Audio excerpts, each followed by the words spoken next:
You're listening to another Geek Pride podcast.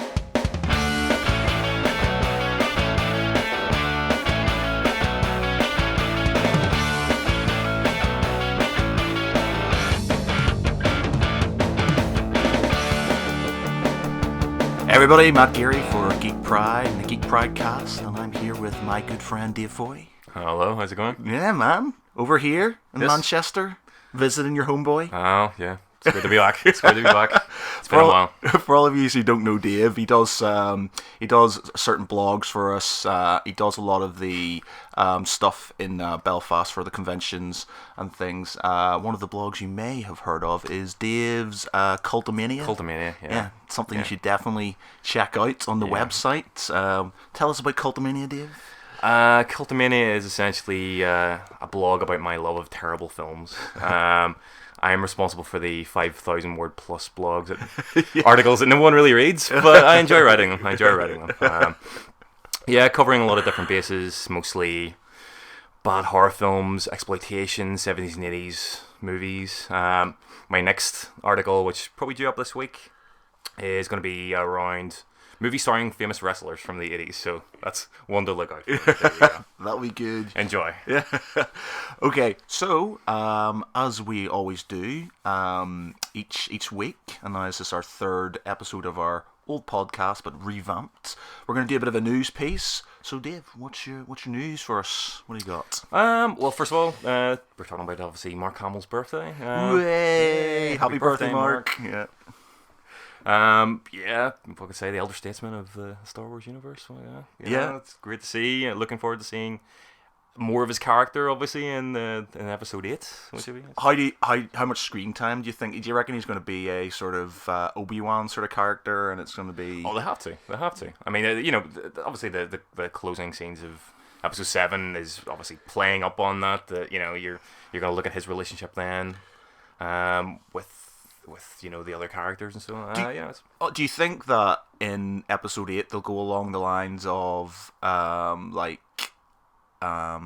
Strikes Back and have not a sad ending, sort of like, you reckon they'll sort of have something that's sort of it's like, holy shit, did that just happen? Well, they're going to. I mean, episode 7, as entertaining as it was, and I did go to see it 3 times in the space of a weekend. It was almost a beat by beat rip off of episode 4. It wasn't it? And I have a bad feeling. I know they're going down the route of having a different director direct each, like they did with the original trilogy, but obviously A New Hope through to Jedi. But I have a feeling they'll end up just retreading the same ground because they know people are going to buy it, people are going to go in their droves and see it. I would like to see a bit more originality, and that's what I'm hoping for at the minute with Rogue One. Yeah. I think it looks fantastic. Just looking at the Star Wars universe from a totally different aspect. But yeah, I'm sure they'll have the downbeat ending. It's playing off into I suppose they have 9. to, so it kicks you in for the last one. Yeah, I mean, I suppose there was a downbeat ending in episode 7. I mean, spoilers, about Solo dying, but I'll be interested to see. I can imagine. Well, I suppose like Solo was actually, that sort of kind of ties in with my next question, in that Solo was effectively the Obi-Wan in the first film, gets killed by Vader. Kylo kills him. So, do you think that they will kill off Mark Hamill, or do you reckon he'll stick around? Because obviously, do you think he'll have to face off against somebody, or? Well, it depends what they want to do. It depends what they want to. I know they spent the movie, and to me they set up the new characters extremely well. But it depends what they want to do. If they want to have a completely fresh start, in a sense, if they just go, right, okay, let's use the old characters to introduce new characters, to set up give them a real sort of proper characterization, proper base, and then just kill them off one by one, or slowly phase them out, so that then you can continue the saga, which I'm sure Disney want to do. I mean, Jesus, I can imagine there's going to be movies up now for the next 20 odd bloody years. Oh, yeah, they're going to milk that cash. Oh, they're doing that. I mean, look what they're doing with Marvel now. I mean, come on. But yeah, I can see it phasing out. It makes sense in the context of the Star Wars saga to kill off Luke. I would say have him train and then have it a fresh new start. Exactly. But I'll be interested to see. Again, Hamill, out of all of the older stars of the Star Wars sagas, he seems to be the one that enjoys the spotlight the most. Yeah. You look at Harrison Ford and Carrie Fisher. They publicized the film Episode 7, but it seemed to be almost their heart wasn't really in it. Whereas Hamill's constantly talking about it. He's always in the public eye. I'll be interested to see what he does. Harrison Ford just has no interest in Star Wars. I don't think he really ever has had a massive interest in it. They wanted to kill him off he wanted to get killed off in Empire. In Empire. Yeah. And every time I've seen interviews with him, he just doesn't seem to be that interested. Like, even way back then, he just didn't seem to be that bothered about the film as a whole. He just it was like a job to him. And I think he's kind of like an Alec Guinness figure in that he resented being that character. Alec Guinness really... Typecast. Yeah, he didn't want to be... Like, Alec Guinness was very much like, I'm a Shakespearean actor, I've been in lots of films and stuff like that, I've done a lot of films. And he hated being known as, Obi-Wan Kenobi and stuff, and I get the impression that Harrison Ford is probably the same with Han Solo. He didn't want to be Han Solo. Yeah. It seems to me, as great as an actor as he is, he seems to me to be someone who doesn't deal well with celebrity, the cult of celebrity. He seems like the type of person who he kind of likes to pull. He will obviously take a part. But he doesn't really get involved in the kind of the Hollywood lifestyle, and when a part becomes maybe too popular, it becomes an issue for him, and he does pull back. He did the same with Indiana Jones back in the day. You watch some of the documentaries for the original 3 Indiana Jones. Forget about part 4. It doesn't exist. But they're thinking about doing another one. What? They're thinking about doing another one. Oh, come on. Man, seriously. I'm pretty sure I heard rumors that they were doing another Indiana Jones. I'd heard bits and pieces, but I thought they were going to replace him into a young Indiana Jones. Oh, with your LaBeouf? With LaBeouf? No. They were going to actually have a younger version of Indiana Jones. Have you seen that guy? Chris Pratt was maybe thought of at one stage before he was in Jurassic World. Did you see that guy who... He's been in a film with Harrison Ford once. He's an impersonator impersonator. Losing words. I'm hungover, by the way, ladies and gentlemen. I was out till 5 o'clock in the morning. Man. I had way too much to drink last night. And FYI, on a completely random note, if you need subtitles because you've got 2 Northern Irishmen sort of talking together, we tend to talk faster when you're sort of together. We do. When you're in England, as I live in England, you sort of talk a little slower so people can understand you. But when you got 2 Northern Irish people talking together, you go blah blah blah blah blah blah blah blah. All right, big man, where are you going? At least we're not dropping any sort of colloquialism. We'll try our best not to sort of overdo it. No. But yeah, he was in a movie, and this guy he's on YouTube. I can't remember for the life of me his name, but he does some really good impressions, even like facial expressions of Harrison Ford. And they were trying to get a petition to try and get him to be the young Harrison Ford in the new Solo films. Okay. Not Harrison Ford, Han Solo in the new Solo films. But they've given it to some random guy.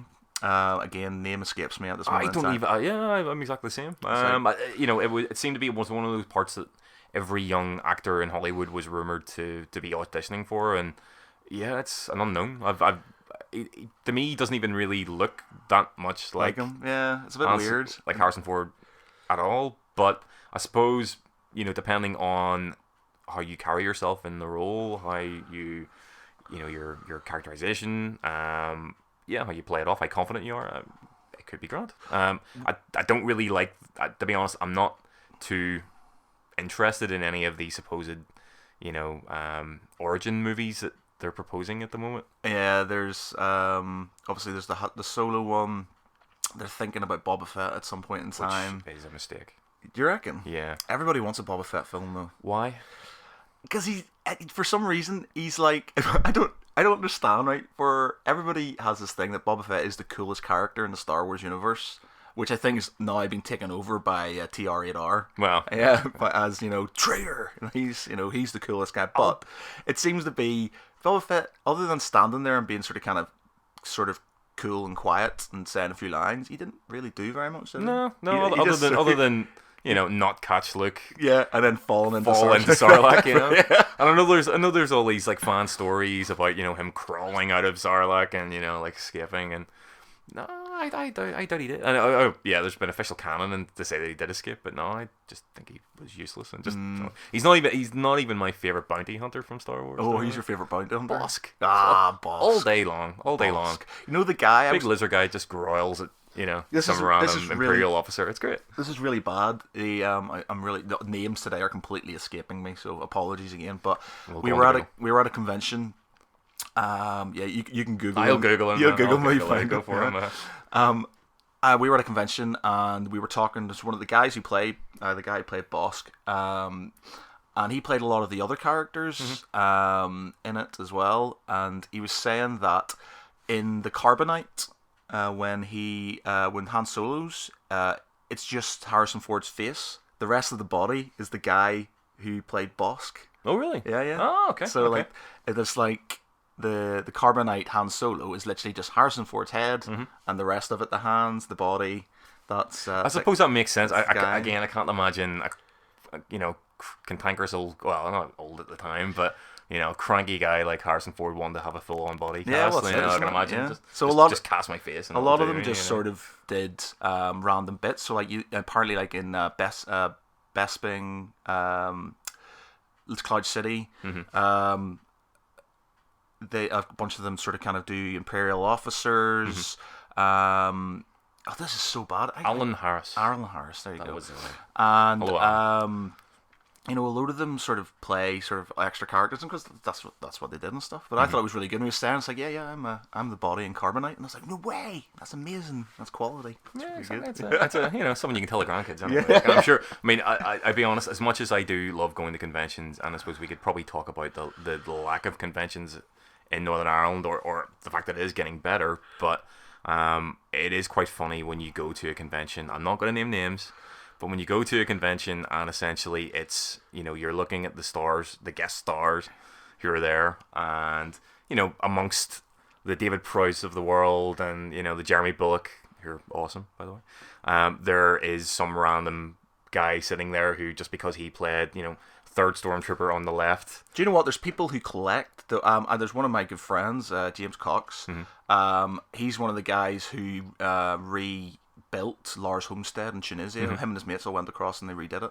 But he and a bunch of his mates, they get posters from each original Star Wars film, and they have had them. He showed it to me. They have them signed by every Stormtrooper that was Stormtrooper and character that was in the film. Yeah. Like, so if there was screen time, they've got them. So the guy banged his head, who died recently, actually. Yeah. All those sort of Stormtroopers, he's got their signatures. Oh. And there's thousands of them, like loads. I'm sure. He's shown me these 3 posters full of like Stormtroopers and things like that. So it's insane, like that people will get their signatures and stuff. Because I've been to these conventions. It's like, with all due respect, you're awesome. You were in Star Wars. I wasn't. Yeah. You were there for like a second and stuff, and it's like I'm not denying their right to go to a convention, and obviously, if there wasn't an interest there, people wouldn't pay them to go, and people wouldn't go and pay to get their autograph or their photo taken with them. But I just find it a bit, I do find it a bit funny in a lot of cases. I'll give you an example. And I mean, the reason why I'm happy to give this example is because I did pay to get their autograph. But during one of the last Northern Ireland Comic Cons, I'm a massive Aliens fan, and we'll talk about that a little bit later. But Michael Biehn was there, who, oh God, what can I say? Great guy. Was incredibly happy to finally get to meet him. But as well as that, you had 2 actors who played Newt's mum and dad, who weren't in the director's cut. Exactly. Who were there and were there obviously, as special guests, and got up and did a talk, and their part had been cut out of the original theatrical cut, And I mean, fair play. The director's cut is incredible. I love the director's cut. It's incredible, absolutely incredible. It's all about the sentry guns. It is. It's that, and it's obviously we're going to talk about Aliens later, but I suppose it's to me the best part of the director's cut isn't essentially the sentry guns, or even the basis of the stuff with Newt's mum and dad. To me, it's the bits regarding Ripley's daughter and the loss of her daughter, and that's why her bond with Newt becomes all the more, important as the film progresses, and you can see that in a lot of ways Newt is Ripley's replacement for Amanda, her daughter who died. So it puts a lot more depth into into the latter story. I digress, but yeah, getting back to I went and I met them and I got their autograph and stuff, and it was good. But then part of me was still going, I just find this really hilarious. I'm sure there's probably the majority of people out there who've seen Aliens have only seen the theatrical cut, and they're walking past, looking at these people sitting here with these big posters of from Aliens. And they're like, I didn't remember you in Aliens. I always feel a bit bad when I go to these things, because I'm not a signature sort of guy. Every now and again, if I see somebody I really want to, or if I'm interviewing them and stuff, you might get a signature and stuff. But I always feel slightly bad when you sort of walk past and you've got people who they're sitting there with nobody around them and stuff, and it must be slightly sort of soul destroying that you've got maybe the guy next to you's got a huge queue and you're like, nobody cares and stuff, and it's just like, I suppose it's a hazard of the business, but it's just sort of, I feel bad sometimes. I kind of feel like I should just go up and talk to them because they're on their own, but then I'm just like, but you'll have to pay. Yeah, it's like, whoa, man, I'm not going to pay you. I'll give you a big example of that I've noticed recently is Doctor Who. Right. With the recent success, the success, I'm gonna say recent. I mean, obviously it's like 10 years old now, but the success of the rebooted Doctor Who and its continuing success. But I've noticed that a lot of the conventions now, you seem to find a lot of Doctor Who guests there. Yep. But they're not guests from the reboot. They're guests from the original 70s and 80s. The sort of the Tom Baker or Tom Baker right up to Sylvester McCoy eras. Yeah. And to be honest, a lot of the people who are there, for play, there'll be a lot of collectors there. There'll be a lot of people, fans of that era. But the majority of attendees, especially in the Northern Ireland Comic Cons, are children. And they won't know who these people are. And you see that. You see these people who maybe were, a policeman in an episode in 1970s Doctor Who, literally sitting there for 4 hours doing nothing. No one approaches them.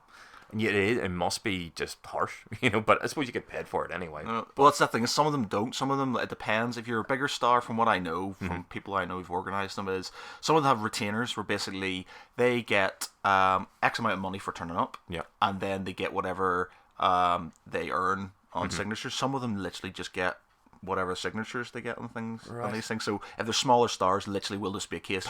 You're allowed a table. If you make any money, you make any money, and that's just the way it is. But it's a big earner. Some of them, oh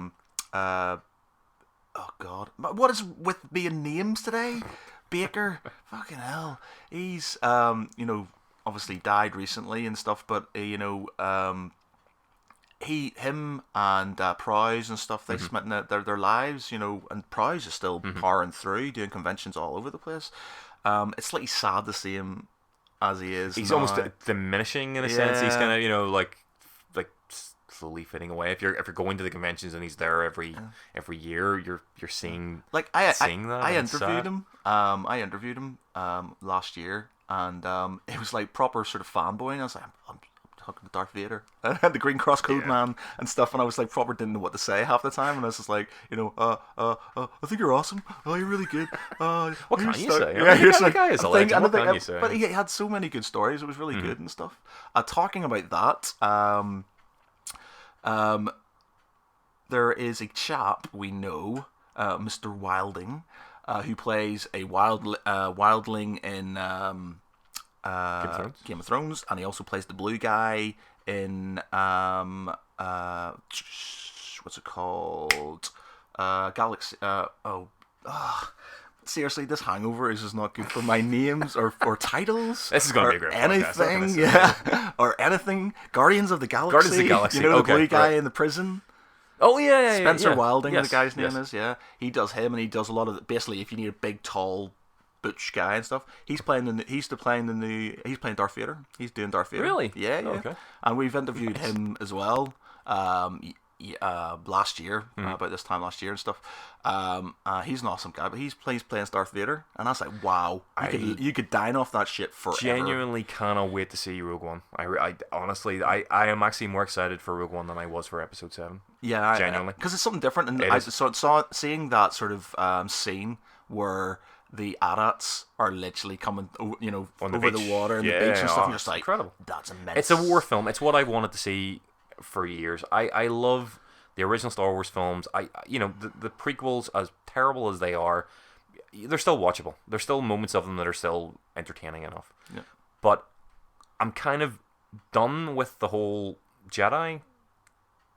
Yeah, they've done one of the characters. He's not force sensitive, but he believes in it and stuff. Yeah. He's blind. He doesn't have any sort of doesn't have any powers. Donnie Yen. Yeah, he doesn't have any powers or anything. Donnie Yen, incredible. Yeah, but no, I just the idea of seeing a war film based in the Star Wars universe is just incredible. I mean, that's what I just want to see. I want to see a guerrilla war movie. What do you think? Platoon in space. That'll be good. That'll be good. But what do you think about? There's been well, it's not really a spoiler if they've sort of put it out in the trailer, but the fact that Jin, is it Jin? Yeah, it's Jin. Yeah, Jin. Rilo.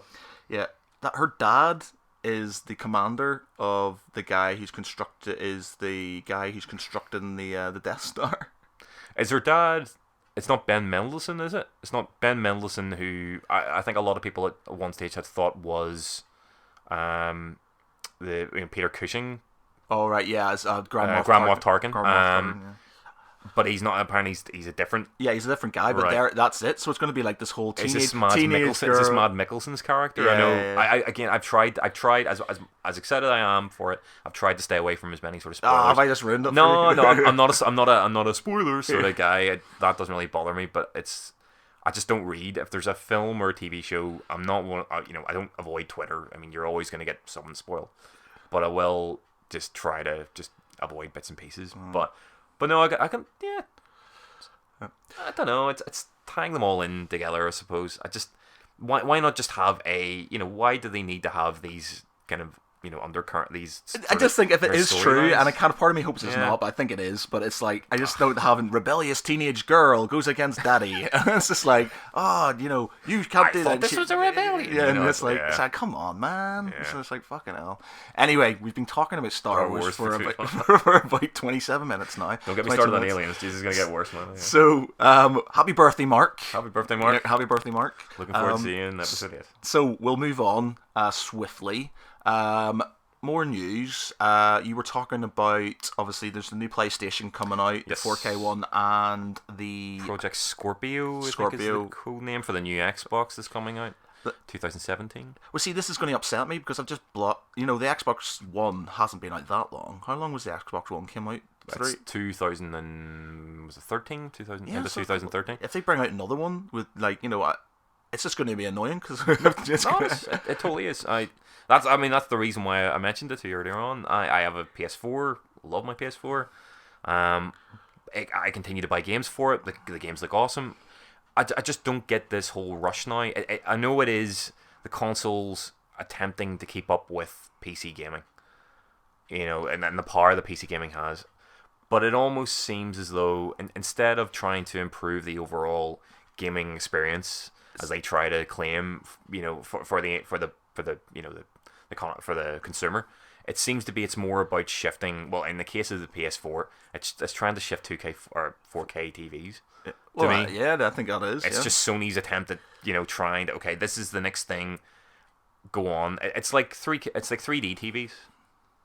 I mean, who has a 3D TV now and who actually uses it? Yeah, no, I was thinking, yeah, especially now we got VR. So I wonder if VR will stick around for that much. Well, I know they're saying for Project Scorpio, with the new Xbox, every game will then be, from what they're claiming, will be VR accessible. enabled. Yeah, right, okay. So I can understand if they need a substantial upgrade in power to be able to do that.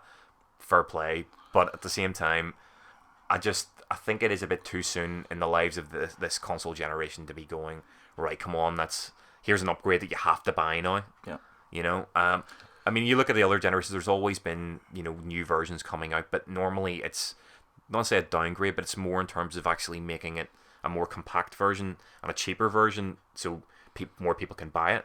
This just seems to be now. It's all about just let's have a better version every couple of years. People will still buy it, Well, my pet gripe when it comes to gaming in general is this sort of graphics war that's been going on for forever.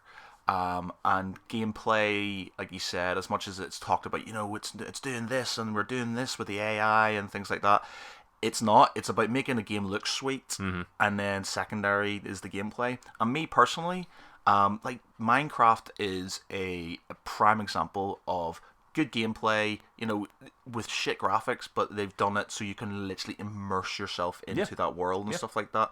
And I just want them to build a game. Especially, I like my strategy games and things like that. And I will easily play hex-based sort of stupid, crappy graphic games on my from Steam and stuff, Slytherin. Because they're a bit more in depth and stuff, and I just feel like they should turn around and just go, right, we're not going to focus on graphics this time. You know what? We've got good enough graphics as it is. We're going to put a lot into the gameplay. We're going to put a lot into the AI, so it's not a fucking idiot. Yeah. And it's actually going to challenge you. And we're going to put a lot into sort of how expansive the world is and what you can do and stuff like that. I really want a game kind of like Red Faction 2 that was out in the PlayStation ages ago, where you could blow everything up. Or Red Faction, no, not Red Faction 2, the original Red Faction, where you could blow everything up. Like literally, you could blow holes through walls. You could blow holes into the ground. So grenades and stuff went off. It blew chunks in the ground. Whereas you get games where there's partial destruction of the scenery and things, but then, like for example, in Battlefield, you can blow up certain walls, but you can't blow up the girder that's holding the thing together. So it's because they still need to have an environment that you can play around.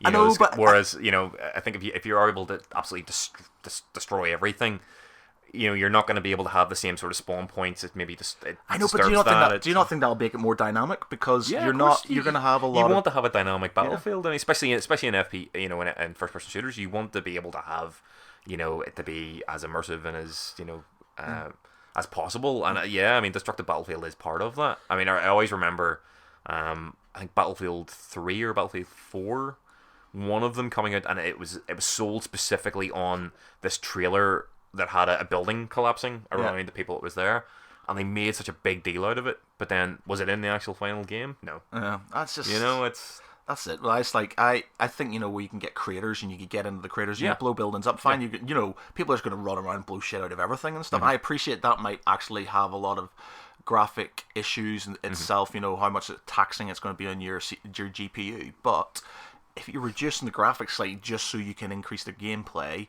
but then I don't think anybody's ever going to do that, because they're going to go, oh shit, they've brought out a beautiful game, and people will just pigeons hitting for a food pellet will just sit and go, oh, this is really good looking, I'll have this, I don't care, I'll play the same game over and over again and stuff. And there needs to be a change. I said them on the last podcast, I'm bored of FPSs at the minute. I don't, there's nothing. I can understand that. I know you've got the new COD, which is coming out, and it's meant to be like futuristic and stuff. It's in space, and they're trying to do things, but I get the impression it's not going to be hugely different. But have you noticed? And again, I'm not a big COD player. I do like first person shooters, but I'm never been a big fan of COD since probably 4. Probably Modern Warfare. Yeah. But have you noticed that this new COD is not being sold on Infinite Warfare? It's not, fair enough, there's been trailers out, trying to show the whole futuristic thing. This game is being sold on the remastered version of Modern Warfare. It is as well. I've seen more of the remastered stuff than I have. Because that was an awesome, it's incredible game. That was different, and it was good the way in that I quite like the fact that it was the big step away from the main protagonist being American. It was like they had, Soap McTavish, he was a sort of, I'm guessing, a Welsh SAS guy and stuff like that, and I liked that because it was just like, obviously had American characters, but it's a big thing because obviously that's where the companies are. You always had games. I mean, the earlier Call of Duties, and maybe the old Medal of Honor games, they always were made to be that sort of recreation of an actual battle, but then mixed in with the sort of Saving Private Ryan esque big massive battles that you're taking part in, big cinematic battles. But Modern Warfare was the first game, and I thought that really brought to life the sort of, like essentially you're playing in a Michael Bay film. It's that you're reliving these massive, incredible action scenes. And I know they went too far. I think Modern Warfare 3 was just woeful. The big battle that started in New York, isn't it? It's being taken over, but the first game cannot be denied. It was an original, inventive game, but they've lived on that particular game now for what, 10 odd years. And nothing original's happening. Even Battlefield, I was always more of a Battlefield fan, but fair play, they're bringing out Battlefield 1. I've tried to beat it. It was interesting. It was okay. Is it any different than... I just get the impression that it's just going to be another Battlefront. It's just the same. It's just the same game. It's just Battlefield 4 with old, annoying guns. That's basically what it is. It's like, do you like sniping? Awesome. Have an old school sniping rifle which will not stay steady and that you need to reload. Obviously it's like an old gun, rifle, so you're bolt action. So good luck trying to get any sort of headshots in there. I suppose that's good. No scoping. Exactly, but it's that, and it's just old guns, and I know again it's trying to make it as authentic as possible, but there's a cause for saying authenticity is one thing, but if it is detrimental to the quality and the enjoyability of the game, why? Yeah. I mean, bringing it back to what you were saying in terms of graphics and making a game look good, that's a consequence of, I would say, the success of PC gaming, and also the fact that the HD society, as in we all have HD TVs, we expect everything to be graphically fantastic. Good graphics doesn't make a good game. I mean, look at The Order 1886. They came out a little while ago. Beautiful game, probably one of the most beautiful games other than maybe Uncharted 4 on the PS4. It's one of the worst games you'll ever play. Terrible game. It's like basically terrible cover shooting with these quick time events every 2 seconds. Right. And that was a game that was sold at full price that you could complete in 8 hours. Yeah, we were talking about this last week about sort of DLC and stuff like that, and how they bring out unfinished games, and it's just annoying. Again, I mean, we were talking about it yesterday about Battlefront. Yeah, Battlefront, I enjoy as a game, not because I think it's the be all and end all, or it's the new BioShock or whatever, but it's an enjoyable game. If you're like me, where I come home from work and I don't really have a lot of time to invest in a full game, I can stick it on, have a couple of skirmish matches for 20-30 minutes, get a bit of enjoyment out of it, and then turn it off, and then that's me, But I've hated the fact that the season pass is the worst thing that's ever happened to games. Right. Yeah. Genuinely the worst thing that's ever happened to games. This whole notion that you buy a game for full price for $40, or $60, I think the average price for a game in America. You buy a full price game, and then you're only given a third of the content, and you then have to periodically buy, more content, or you pay another $40 to get them all. But again, that's what we were talking about last week. It's a rip-off. People need to sort of make a stand. We won't. Nobody will. But people need to make a stand and sort of kind of say, like, I'm not buying this bullshit anymore. You need to sort of fucking give me a proper game that I can play. It's not going to take me sort of 6 hours to complete and then have to wait for the next DLC to come out. It's the one thing. My two favorite games companies will always be, will always be Naughty Dog and Rockstar. And yes, just like every other company, they do have pay extra options. But that's for multiplayer. Yeah. When it comes to producing their games and putting their games out, the GTA, Last of Us, Uncharted, they put the finished full game out there. If you choose to play the multiplayer and you choose to, do the microtransactions and buy stuff, that's your choice. That's not like EA basically turning around and saying, like, we're giving you a third of the game for full price. You want the rest, you have to pay for it. Yeah. It's a complete rip-off. And complete tangent we're going on here in terms of like. Anyway, we'll move on. We'll move on to recommendations. So, okay. What's your recommendation? Well, bringing it back to FPSs, my recommendation is, I'm probably going against everything that I've just said there in terms of like monetization of games and stuff, but actually my recommendation is the BioShock collection. I recently picked this up, really just as, not even really for nostalgia, but just the fact that I've been searching, for a good game to play recently. I've had a couple of mishaps in terms of games that have just been terrible. No Man's Sky being the perfect example. Did you not like overhyped. it? Did you not like it? Ach man, I love the concept of it. I genuinely love the concept of it. I was hyped on it. I mean, to be honest, you look at my phone. My screensaver is No Man's Sky. I was super hyped for it because I've always loved exploration games. Elite was a game that I loved in my childhood. Elite Dangerous is great as well, but I've always loved exploration games.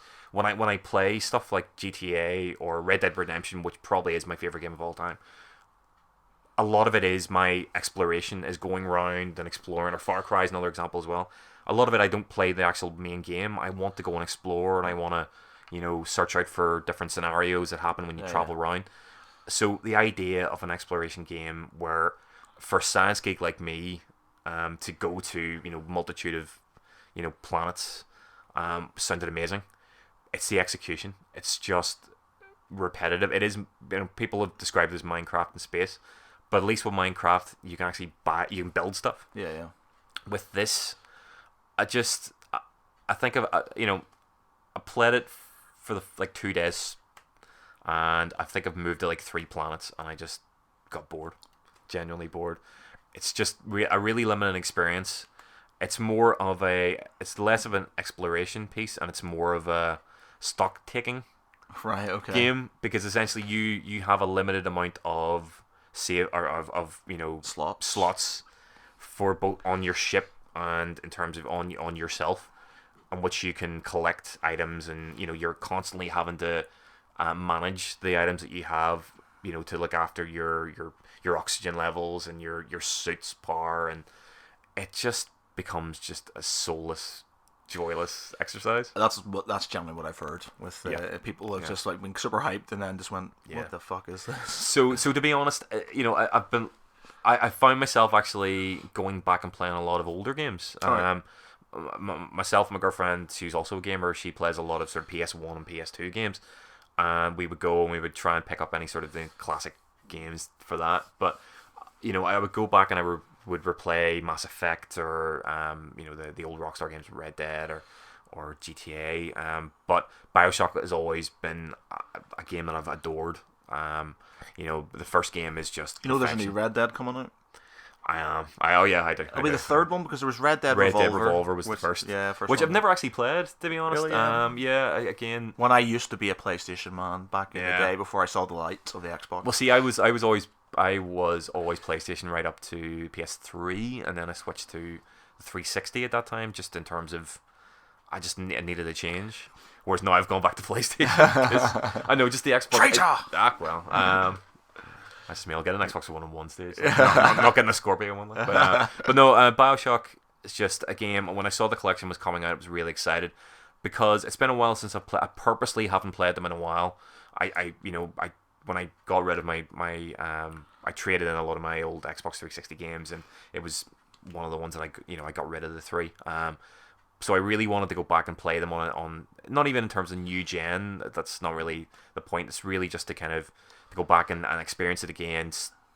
Plot points that I'd forgotten in the original game. Even the second game, which I think is really underrated in a lot of ways. Part 2, not a lot of people would kind of discuss it. It's always either the original BioShock and then Infinite, but Part 2 is great. I mean, it's the combat is a lot more improved than the first game. The hacking from the first game is a trial. Oh, it's the bloody, the plumbing.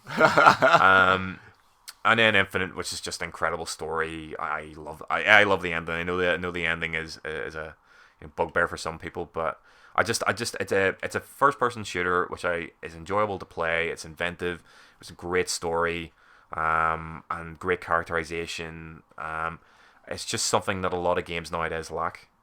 And yeah, going back and being able to play it again is something I've looked forward to. I picked it up on release day, and I've been enjoying it so far. So for anyone who hasn't played it before and is looking for a decent game to play, or someone who really wants to relive it again, it's there. It's only £30, I think. It's actually a reduced sort of price.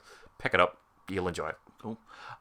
So you were talking about sort of it being this is sort of, it's a recommendation in its own way, I guess, but it's the 30th anniversary of Aliens. It is, yeah. Aliens. Yeah. So obviously, for those of you, maybe some of the younger listeners, everybody's going to have seen Aliens. Everyone's going to. So if you haven't, saying that, there's a guy beside me in work who's not seen Aliens. He's not seen. Some of them haven't seen Star Wars. He hasn't seen Kelly's Heroes. I was like, yeah, dude, that's like a classic war film. How can you not seen Kelly's Heroes? You'd be surprised. A lot of people aren't movie people. You know, you think everyone is going to have seen, all of the classic films. But I actually work with someone who is exactly the same. She will know a lot of sort of recent films, but then if you try to, we were talking about John Landis actually the other day in terms of, Trading Places and Coming to America and Blues Brothers, and it was just haven't seen that, and you're like, what? So I think my boss was so disgusted that he went onto Amazon and ordered her all of the DVD. I think they only came to like £3. It was basically like a box set with like all the the old Eddie Murphy films and all the Landis films. But yeah. So yeah, 30th anniversary of Aliens. Mm-hmm. Are you I'm guessing you're going to be a director's cut guy then? Oh yes, yeah, definitely. Look, Alien and Aliens. I actually hate having to try and separate them in a sense. They're totally different films, but to me, they are my favorite films of all time. They really are. I've been a massive Aliens fan since I first saw Aliens. Jesus, I actually didn't mind Alien 3.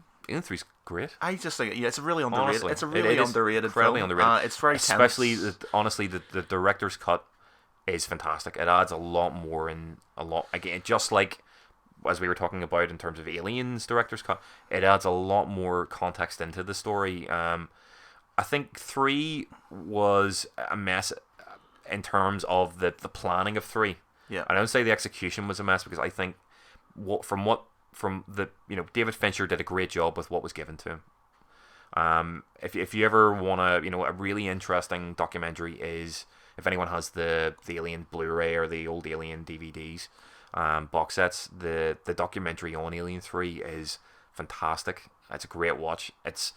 David Fincher isn't part of it. He doesn't discuss Alien 3 anymore. Okay. Because of the experience that he had making it. It was so soul destroying for him. Really? Where was that? Yeah. I haven't seen it. What happened to him? Yeah. Well, essentially, what happened was the Alien 3 itself. It was delayed after Aliens came out and was a success. The head of 20th Century Fox at the time wasn't interested in bringing out another Alien film, so it lay about for years. And then early 90s, they decided, a new head came in, and he decided, no, we want to have a new Alien film. Continue the franchise. It's a money maker. Let's do it. Yeah. They toiled around for a couple of years with different directors. Rennie Harlan, who did Nightmare on Elm Street 4, which is probably one of my favorite horror I love sequels. the way you just naming all these guys, all these directors and things like that. It's a curse. Useless information. But Rennie Harlan was attached for a while, and they were convinced that they wanted to have aliens on Earth. Right. They wanted to have it where the aliens had taken over Earth, and it was like Earth War. It's a really good comic. Dark Horse do a great comic on Alien Earth War. But they were convinced that they wanted to do this, and they actually brought out a trailer. All right. Okay. Which had, which came out, and it was basically saying, on Earth everyone can hear you scream. All right. So but the film hadn't been written. The film hadn't been signed off. Rennie Harlan wasn't sure what he was doing with the film. But they had already made a trailer, and they had already given a release date. Right. So, how can you make a film? How can you have a release date when you don't have a film? Right, Right. So he basically bailed because he wasn't getting anywhere, and then they brought another guy in called Vincent Ward, who was like an art house director. Right. And his idea, which was incredible, and if this had came off, it would have been amazing. It was to have a wooden planet, this self-sustaining wooden planet in space. Okay. Which was populated by monks, this old religious order, And Ripley's ship, obviously at the start of Alien 3, where the Sulaco, it goes on fire and her escape pod is ejected, it crashes onto this wooden planet. Right? Honestly, I know you're looking at me. A planet made of wood. Right? now, the middle of the planet, again, watch the documentary. It's incredible. It's such a mental concept.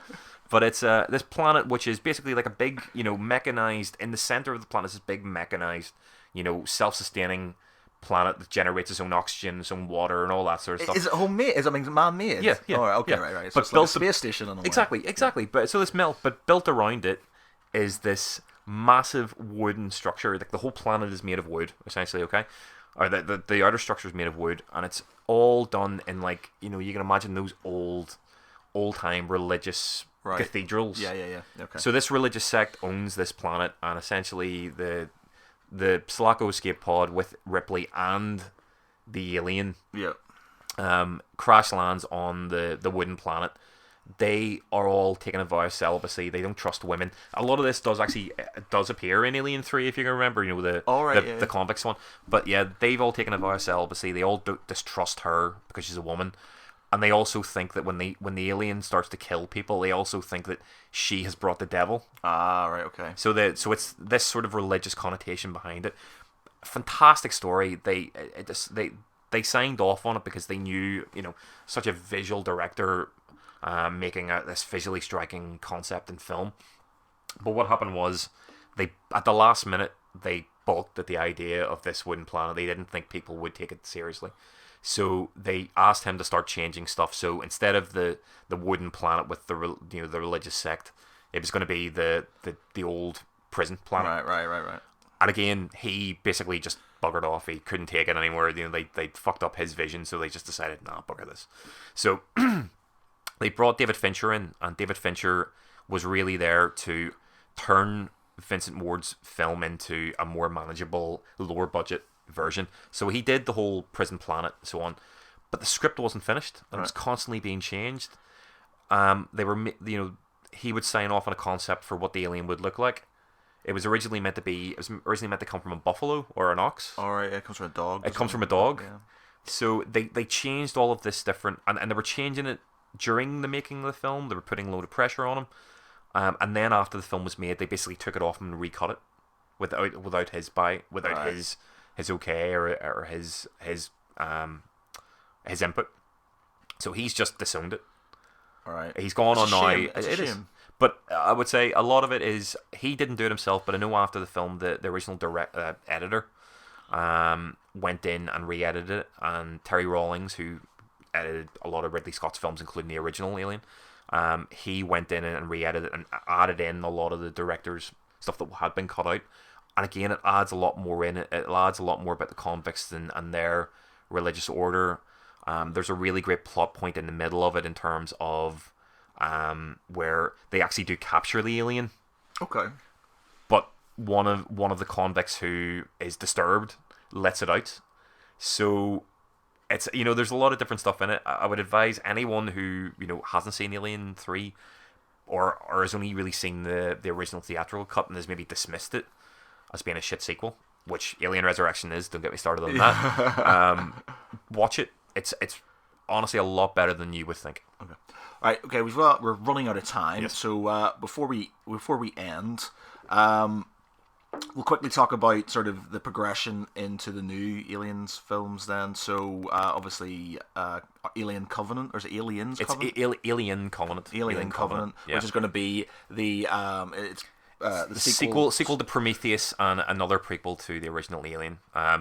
Do you know when it comes to when I saw Prometheus, I really wanted to enjoy it, and I did, but I felt like it should have explained more, and there should have been more to it, and I think that's why this new one's come out, because it's like it left a lot unexplained, a lot of questions, no answers.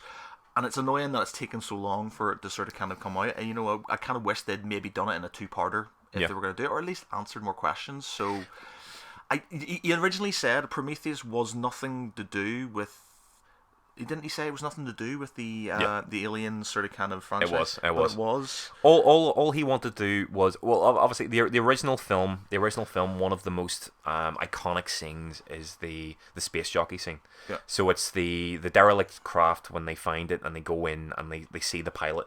And the pilot in his big chair, the big H.R. Giger design chair, which is stunning even to this day. But he wanted to tell the story of the pilot, rather than actually have any more on the alien. Exactly, focusing on the alien.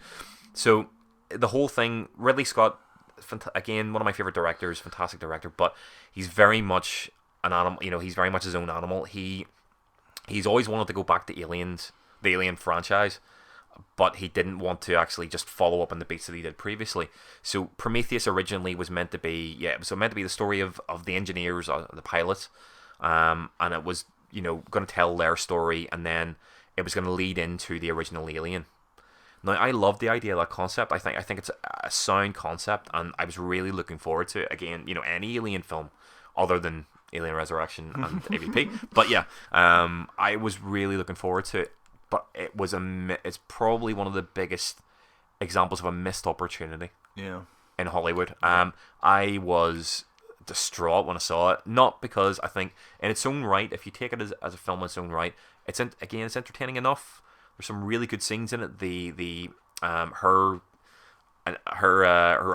operating scene, the what would you say, the cesarean, that was mental. But it's just a missed opportunity. To me, you could have had that film and then changed, if you could subtly have tweaked the ending slightly so that it led directly into the Alien.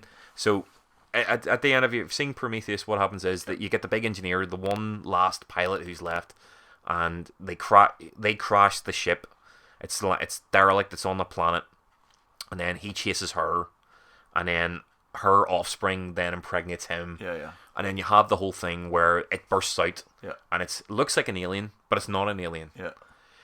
To me, the missed opportunity with that is you could have easily tied that into the original Alien by having everything up to him getting infected, but have him crawl back to the ship, and then climb into the chair, put on a suit, and then it bursts out. And then you go, oh, right, okay, that's how it ties into the film.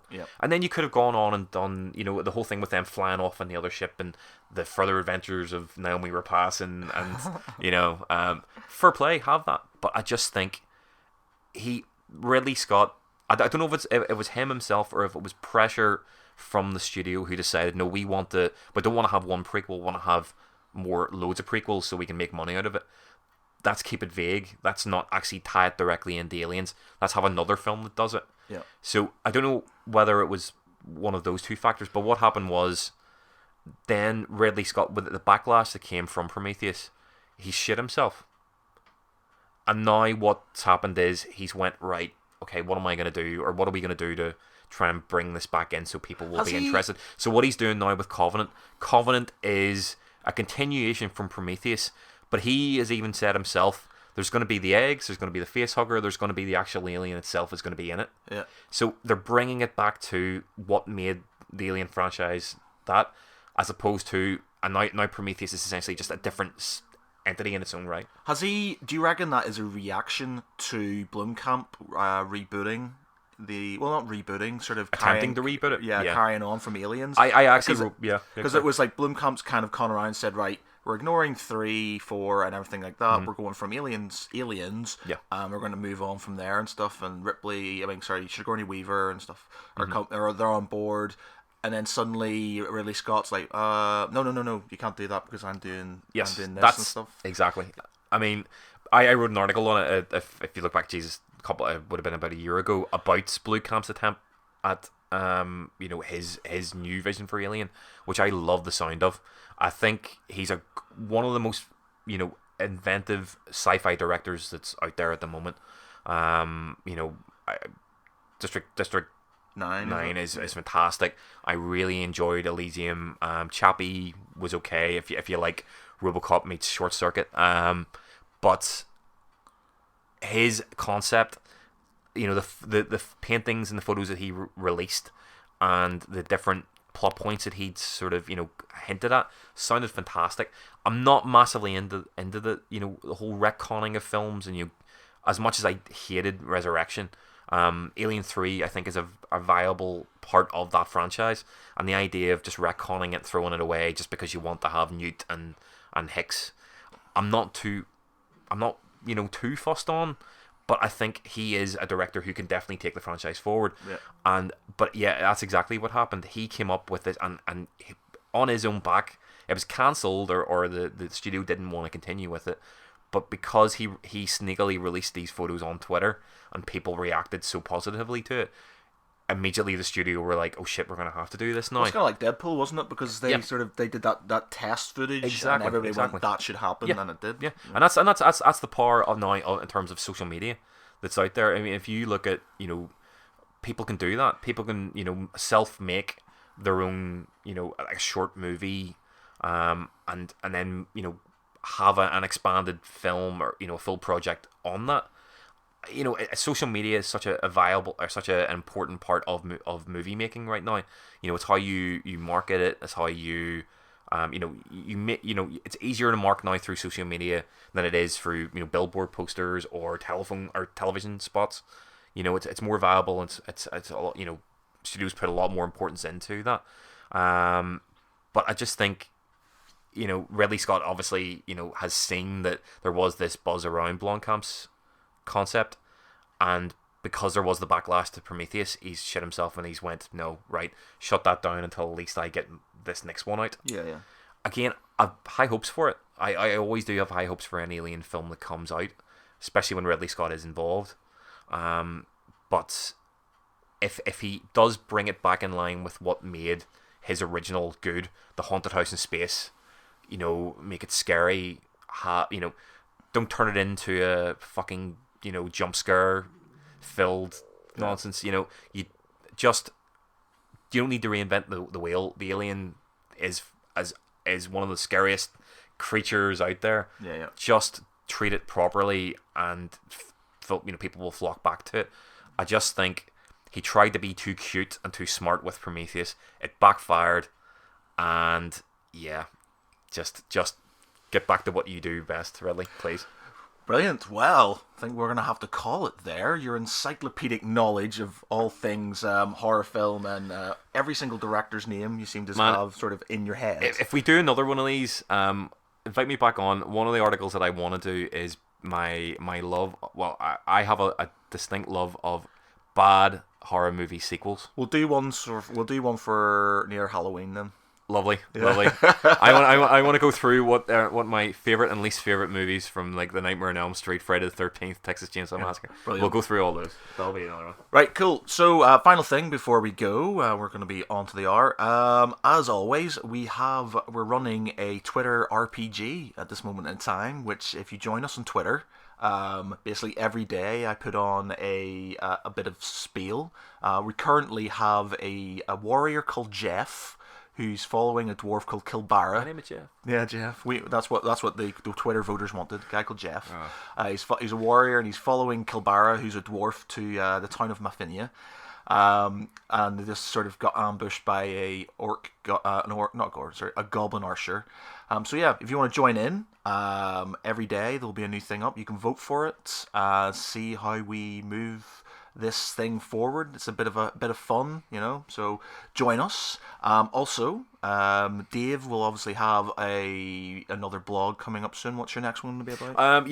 Next one is going to be one of my other loves. One of my other loves is professional wrestling. I am a big wrestling fan, to the extent that I actually would don't know if anyone would be interested, but I have been thinking about maybe getting a weekly blog together about the ins and outs of what's happening in wrestling. Yep. But I'm a massive wrestling fan, especially when you have the really terrible 80s and 90s wrestlers appearing in films. So my next blog is going to be around bad films made with great wrestlers. So you're looking at Stone Cold Steve Austin, The Rock, Roddy Piper, Hulk Hogan, Bret Hart. But yeah, that'll be one that'll be coming out hopefully the end of next week, maybe possibly the week after. Brilliant. So check it out, geekpride.co.uk. Obviously, we're on the Facebooks and the Instagrams and all that stuff, so give us a follow. And that's been it. Had a really good time, Dave. Thank you very much. So I've been Matt Geary. I've been David Ford. Thanks for joining us, guys.